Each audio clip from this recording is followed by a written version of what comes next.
నమస్కారం. ప్రతిధ్వని కార్యక్రమానికి స్వాగతం. దేశంలోని పలు ప్రయోగశాలల్లో వివిధ ఆహార పదార్థాల నమూనాలకు నిర్వహిస్తున్న పరీక్షల్లో ప్రతి 5 ఒకటి కల్తీగానే తేలుతోంది. నేడు కల్తీ కాని ఆహార పదార్థం దొరకడం కష్టమైపోయింది. తెలుగు రాష్ట్రాల్లోనూ ఆహార పదార్థాల్లో కల్తీ విచ్చలవిడిగా కొనసాగుతోంది. పాలు, పండ్లు, పసుపు, కారం, నూనె, నెయ్యి, పప్పు ధాన్యాలు, కూరగాయలు ఇలా అన్నీ కల్తీమయమే. దీంతో ప్రజారోగ్యం గాలిలో దీపమైంది. మార్కెట్లో దొరికే 90% ఆహార పదార్థాల్లో కల్తీ దారుణంగా ఉన్న అధికార యంత్రాంగం మాత్రం చేష్టలుడికి చూస్తోంది. అసలు తినే తిండిలో ఈ స్థాయిలో కల్తీ జరగడానికి కారణాలేంటి, ఎలా అరికట్టాలి, ప్రభుత్వాలు ఎలా మేల్కోవాలి అనే అంశాలకు సంబంధించి ప్రతిధ్వని చర్చను చేపట్టింది. ఈ చర్చలో పాల్గొంటున్న ప్రముఖులు మంగమూరి శ్రీనివాస్ గారు, సీనియర్ పాత్రికేయులు, కె అమరేందర్ రెడ్డి గారు, Telangana IPM director, K Bala Reddy గారు, ప్రోగ్రెసివ్ డైరీ ఫార్మర్స్ అసోసియేషన్ ప్రధాన కార్యదర్శి, డాక్టర్ కె సోమశేఖర్ గారు, ప్రముఖ గ్యాస్ట్రోఎంట్రాలజిస్ట్, అపోలో హాస్పిటల్.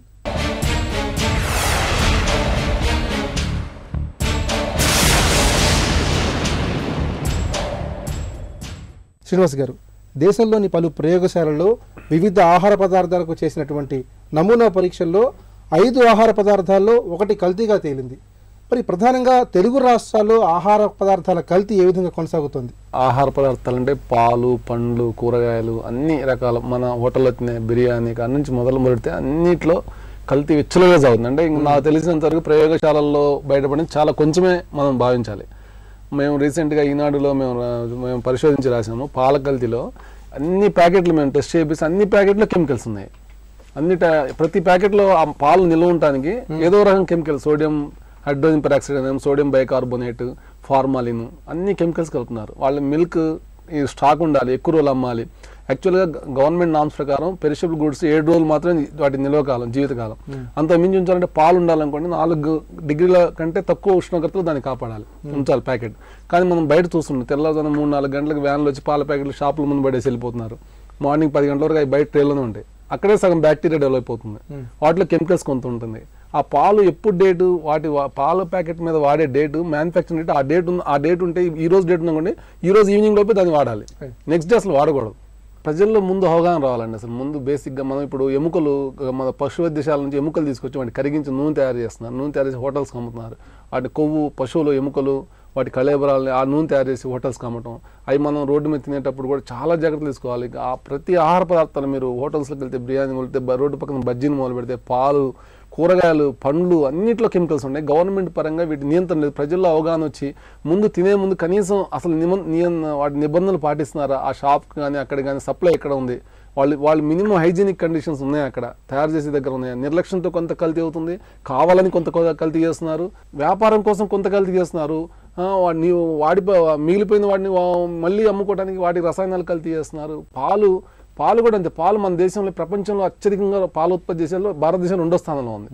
ప్లస్ మన ఆంధ్రప్రదేశ్, తెలుగు రాష్ట్రం 2వ స్థానంలో ఉంది భారతదేశంలో అత్యధికంగా పాలు ఉత్పత్తి. పాలు ఏముందండి, న్యాచురల్ దొరికే వాటినే మళ్ళీ కల్తీ చేసి అమ్ముతున్నారంటే ప్రపంచంలో మానవ వనరులు అత్యధికంగా ఉన్న దేశం భారతదేశం. ఇప్పుడు చిన్నపిల్లలకి ఈ కల్తీ పాలు బట్టి, ఈ రసాయనాలు పడితే ఈ మానవ వనరులు నెక్స్ట్ ఏమవుతాయి, బలహీనమవుతాయి. అనారోగ్యకరమైన మానవ వనరులు ఏర్పడితే దేశం భవిష్యత్తు నాశనం అయిపోతుంది ఈ రసాయనాల వల్ల. అమరేందర్ రెడ్డి గారు, ఆహార పదార్థాల కల్తీని కానివ్వండి, నకిలీని కానివ్వండి, అధికార యంత్రాంగం సమర్థంగా నిరోధించలేకపోతుంది. మరి ప్రధానంగా లోపాన్ని ఎక్కడ పరిశీలించాలి? ఫుడ్ ఎస్టాబ్లిష్మెంట్స్ మాత్రం చాలా వేల కొద్ది ఉన్నాయి. కానీ ఎన్ఫోర్స్మెంట్ స్టాఫ్ మాత్రం దానికి అనుగుణంగా చాలా కొంచెం ఉంది, తక్కువ ఉంది. యాక్చువల్లీ రేషియో ప్రకారం చూస్తే దేశంలో కానీ, అంటే ఫుడ్ సేఫ్టీ యాక్ట్ ప్రకారము పట్టణాలలో 50,000 మందికి చొప్పున ఒక ఫుడ్ ఇన్స్పెక్టర్ ఉండాలి. అండ్ ఊర్లలో 1,00,000 మంది పాపులేషన్కు 1 ఇన్స్పెక్టర్, ఒక ఫుడ్ ఇన్స్పెక్టర్ ఉండాలి. ఆ చొప్పున మీరు లెక్కేసుకుంటే మన రాష్ట్రాల్లో, 2 రాష్ట్రాల్లో ఎందరు ఇన్స్పెక్టర్లు ఉంటారో మీరే లెక్కేసుకోండి. కానీ వాస్తవంగా ఏంటంటే, ఇప్పుడు ముందు అన్డివైడెడ్ ఏపీలో ప్రతి జిల్లాకు 2 ఫుడ్ సేఫ్టీ ఆఫీసర్స్ ఉండేది. ఇప్పుడు కూడా అట్లనే ఉన్నది అదే పరిస్థితి. తెలంగాణ రాష్ట్రంలో 20 ఫుడ్ సేఫ్టీ ఆఫీసర్స్ పోస్ట్ ఉన్నాయి, శాంక్షన్ స్ట్రెంత్. అందులో 14 మంది ఉన్నారు.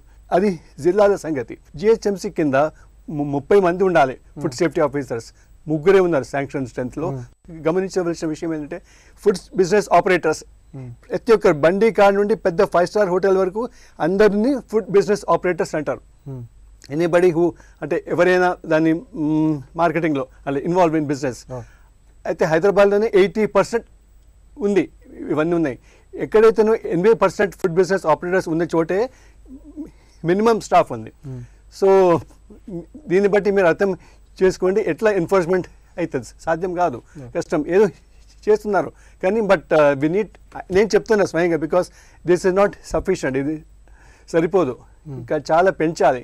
తక్షణమే గవర్నమెంట్ చర్యలు చేపట్టి ఫుడ్ ఇన్స్పెక్టర్స్ స్ట్రెంగ్త్ను రేషియో ప్రకారం పెంచాలి. బాలరెడ్డి గారు, పసిపిల్లల నుంచి వృద్ధుల దాకా అందరూ కూడా పాలను బలవర్ధమైన ఆహారంగా స్వీకరిస్తారు, పాలను సంపూర్ణ ఆహారంగా భావిస్తారు. మరి అలాంటి అమృతప్రాయమైనటువంటి ఈ పాలల్లో ఏ విధంగా కల్తీ జరుగుతుంది, ఏ స్థాయిలో ఈ కల్తీ కొనసాగుతోంది?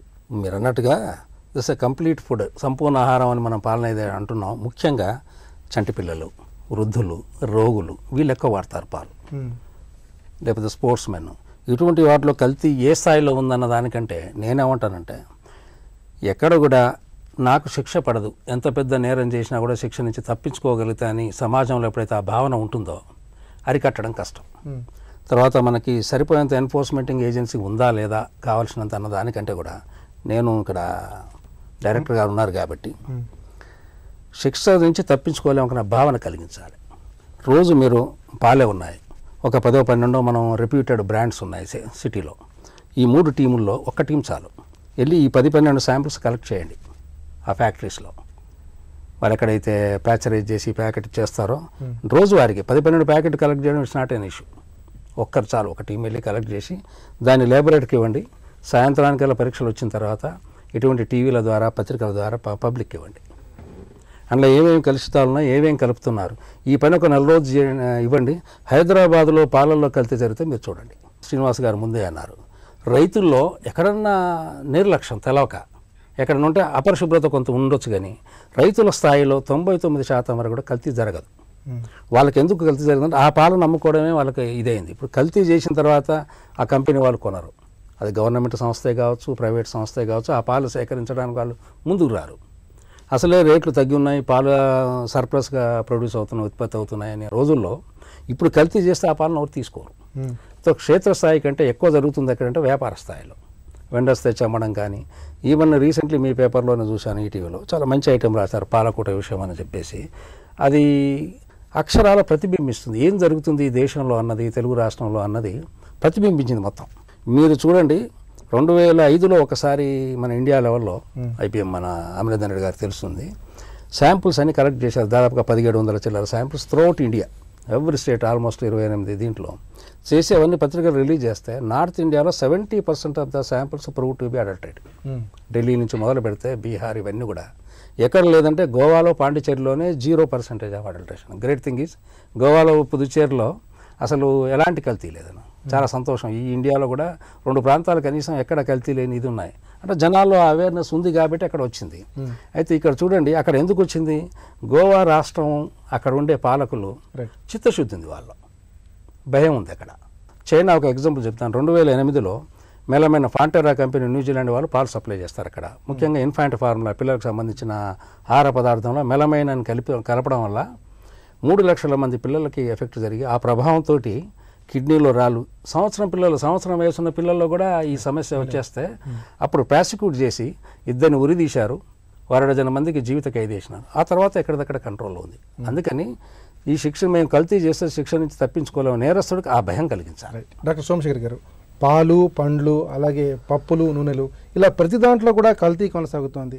నకిలీ సరుకులు మార్కెట్లు ముంచెత్తుతున్నాయి. మరి ఇలాంటి కల్తీ సరుకుల్ని, ఇలాంటి కలుషితమైనటువంటి ఆహార పదార్థాలను స్వీకరించడం వల్ల వినియోగదారులు ఎలాంటి వ్యాధులను ఎదుర్కొనే అవకాశం ఉంది?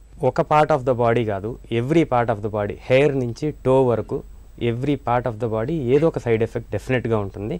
సో ఇందాక శ్రీనివాస్ గారు చెప్పినట్టు ఫార్మలిన్ అనేది ఫర్ ఎగ్జాంపుల్ నేను చెప్పదలుచుకున్నాను, నథింగ్ టు ఇది.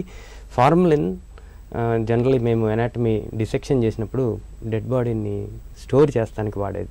అది పాలల్లో కల్తీగా కలుస్తుంది అని వింటంటేనే ఒక రకంగా ఉంది. See all these things they are all very bad for any part of the body. నేను స్పెసిఫిక్గా గ్యాస్ట్రెంట్రాలజీ అని చెప్పట్లేదు, హార్ట్ అని కాదు, కిడ్నీస్ అని కాదు, ప్రతి పార్ట్ ఆఫ్ ద బాడీ డెఫినెట్గా ఎఫెక్ట్ అవుతుంది. హైడ్రోజన్ పెరాక్సైడ్ టిష్యూస్ని కిల్ చేస్తుందండి హైడ్రోజన్ పెరాక్సైడ్ యాక్చువల్లీ. సో అది మనం ఇంటెస్టైన్ ద్వారా మనం ఆహారంలో అది కలుస్తుంది, దాన్ని మనం తీసుకుంటున్నాం అంటే పొరపాటుని ఎక్కడన్నా మించిన మోతాదులో కలిపితే డెఫినెట్గా డెత్ కూడా కాస్ట్ చేస్తుందండి. సో నేనేమంటున్నానంటే మినిమల్ సైడ్ ఎఫెక్ట్స్ నుంచి డెత్ వరకు కాస్ట్ చేసే అవకాశం ఉంది ఈ కల్తీ వల్ల. So it's not at all encourage. మనం పబ్లిక్లో కనుక అవగాహన కల్పిస్తే first and foremost thing at least ఏది కలుషితం అవుతుంది అనేది మనం తెలియజేయగలిగితే సో ఫస్ట్ అది అవాయిడ్ చేస్తారు. ఆటోమేటిక్గా డిమాండ్ అవన్నీ తగ్గిపోతాయి కాబట్టి జాగ్రత్తలు తీసుకుంటారు. వినియోగదారులు తమను తాము ఏ విధంగా రక్షించుకోవాలి, తమ ఆరోగ్యాన్ని ఏ విధంగా కాపాడుకోవాలి?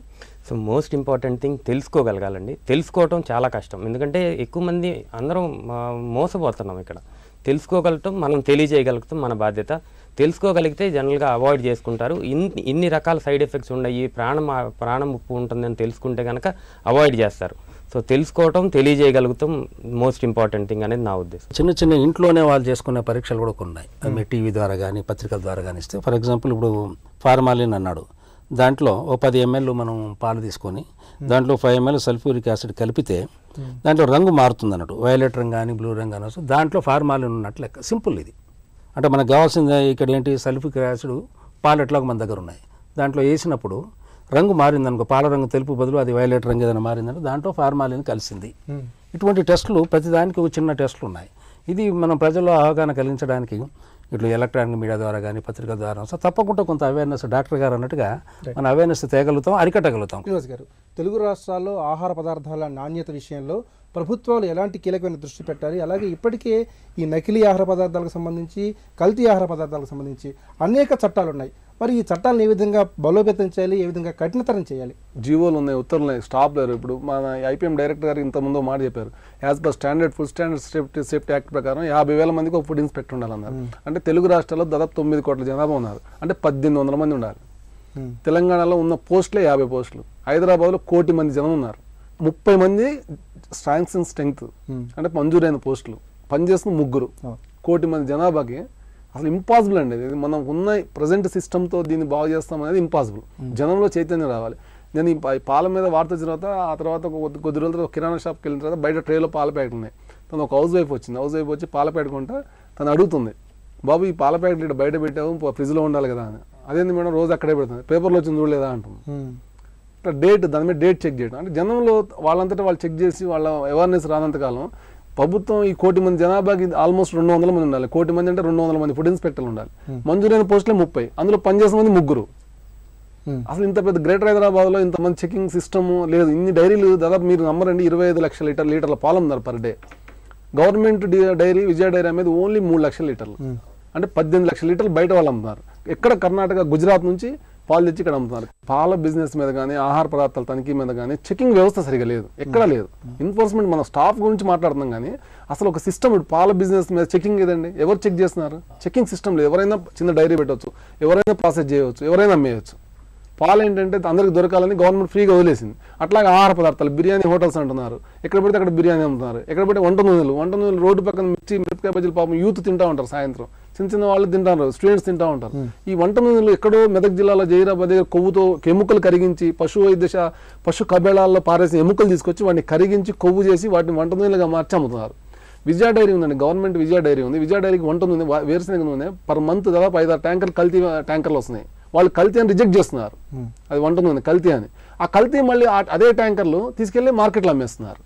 అది ఎక్కడ అమ్ముతున్నారు, ఎవరు చెక్ చేసుకున్నారు? వీళ్ళు గవర్నమెంట్ పట్టుకుంటున్నారు, ఇది కల్తీ అని అంటున్నారు. అంత తర్వాత దాన్ని ఎక్కడ పోతుంది, ఎవరు చెకింగ్ లేదు, ప్రాపర్ చెకింగ్ లేదు. గవర్నమెంట్ పరంగా 2 రాష్ట్ర ప్రభుత్వాలు ఇప్పటికైనా అప్రమత్తమై ఉన్న జీవోలు స్ట్రిక్ట్గా ఇంప్లిమెంట్ చేసి స్టాఫ్ స్ట్రెంగ్త్ పెంచి ప్రాపర్ చెకింగ్ ఒక వీక్లీ వన్స్ పెద్ద హోటల్స్ కానీ మొదలు పెడితే వీధి పక్కన ఉన్న బండ్ల వరకు, కిరాణా షాపుల వరకు చెక్ చేసి ఒక సిస్టమ్ ఇది ఇంత కల్తీ అవుతుంది మీరు ప్రజల్లోకి తీసుకొస్తే ప్రజలు తప్పనిసరిగా అవేర్నెస్ వస్తుందండి. అమరావతి రెడ్డి గారు, ఆరోగ్యకరమైనటువంటి ఆహార పదార్థాలను పొందే విషయంలో వినియోగదారులకు ఉన్నటువంటి ప్రధానమైన హక్కులు ఏంటి, వీటిని ఏ విధంగా కాపాడుకోవాలి, అలాగే ముఖ్యంగా తాము కొనుగోలు చేసినటువంటి ఆహార పదార్థాలు నకిలీవని లేదా కల్తీవని గుర్తించినట్లయితే ప్రజలు ఏ విధంగా ప్రతిస్పందించాలి? ఇది మీరు అన్నట్టు ప్రతి ఒక్కరి బాధ్యత టు ఇన్ఫార్మ్ ద అథారిటీస్. పండ్లు మాగపెట్టడంలో కాల్షియం కార్బైడ్ వాడుతున్నారు, వాడకం గురించి హైకోర్టు చాలా సీరియస్ తీసుకొని ఇప్పుడు పిఐఎల్ ఉంది, పబ్లిక్ ఇంట్రెస్ట్ లిటిగేషన్ పరంగా ఎవ్రీ మంత్ అది హియరింగ్ అవుతుంది. హైకోర్టు ఆదేశాల మటుకు బోత్ ఆంధ్రప్రదేశ్ అండ్ తెలంగాణలో ప్లేకార్డ్స్ పెట్టాం, పోస్టర్స్ పెట్టారు. అంటే మాగబెట్టడం పండ్లను ఆ కాల్షియం కార్బైడ్తో మాగిపెట్టడం ఆరోగ్యానికి హానికరమని అన్ని ప్రతి మార్కెట్ యార్డ్లో పెట్టినాము అండ్ ప్రెస్ నోట్ కూడా ఇచ్చినాము. సో దట్ అండ్ ఇప్పుడు ప్రతి జిల్లాకు హైకోర్టు ఆదేశాల పరంగా ఒక సెల్ ఫోన్ ఇచ్చినాం ఇంటర్నెట్ లింక్తో, డేటా నెట్తో. దాని ఏంటంటే ప్రెస్ మీకు రేపు చేస్తుంది మీకు అది దాని నోటీస్. ప్రతి జిల్లాలో ఎవరు కంప్లైంట్ చేయాలి, విచ్ ఫుడ్ సేఫ్టీ ఆఫీసర్కు కంప్లైంట్ చేయాలి, ఇట్లా ఫలానా పాలు బాగాలేదు అని directly they can complaint and send WhatsApp messages కూడా పంపితే దాన్ని బట్టి ఇమీడియట్లీ మా ఫుడ్ సేఫ్టీ ఆఫీసర్స్ వెళ్ళి దాని మీద యాక్షన్ తీసుకుంటారు.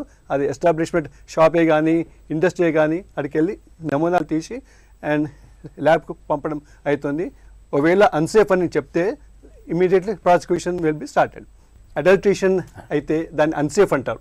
ఇప్పుడు అడల్ట్రేషన్ ఫుడ్ సేఫ్టీలో 3 పార్ట్స్ ఉంటాయి అన్నమాట. సబ్ స్టాండర్డ్ అని ఉంటాయి ఫుడ్, మిస్బ్రాండెడ్ ఫుడ్ అని ఉంటుంది, అన్సేఫ్ ఫుడ్ అని ఉంటుంది.